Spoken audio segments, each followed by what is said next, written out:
Alors, ce que je voudrais, c'est que chacun puisse se nourrir de son travail. C'est que nous ne puissions plus avoir des journalistes à gage pour qu'ils aient de l'argent. Des journalistes qui vont tirer sur Jean, sur Paul, pour qu'on leur donne quelque chose pour joindre les deux bouts. Des journalistes. Et vous le dites ici, mais écoutez, et vous dites... Écoutez, je le dis parce que je le pense. Attendons-nous bien. Je le dis parce que je le pense. Laissez-moi poursuivre. Et vous attendez la preuve.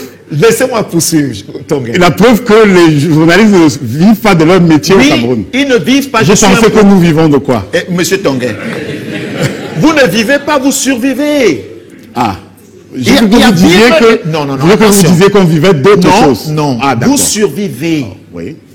Je le dis encore. Ce serait facile pour moi de dire je vais allouer 500 milliards à la presse privée. C'est facile. Mais dès que j'ai fini de dire ça, on fait la répartition. Vos patrons prennent l'argent et mettent dans la poche. Vous faites quoi? Quel argent?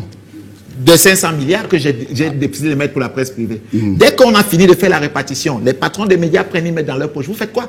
Vous mettez en place les comptes d'emploi. Ah d'accord. Mais voilà maintenant, mettez en place les comptes d'emploi. Ce que je veux dire, c'est qu'en restructurant le métier, parce qu'il faut que le journaliste qui a fait le choix noble de travailler dans un média, puisse vivre décemment, donc nous allons restructurer ce corps de métier complètement, de telle sorte que 6 mois après, parce que les entreprises ne fermeront pas.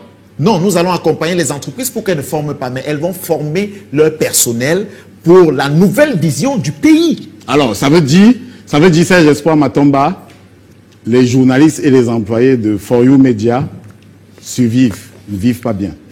Votre entreprise. Vous le confessez.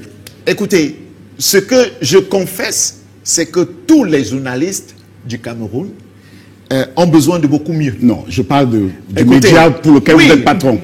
Est-ce que vous confessez aujourd'hui que vous avez des employés qui ne vivent pas décemment? Ce que je veux dire, c'est pas qu'ils ne vivent pas décemment. Ce que je veux dire, c'est qu'ils peuvent avoir mieux. Non, entendons-nous bien. Attention. Vous venez de dire qu'aucun journaliste au Cameroun ne vit décemment. Les miens vivent bien. Ah, mais aucun journaliste sauf les vôtres. Non, les miens, ils vivent bien, Rodrigue. Mais je crois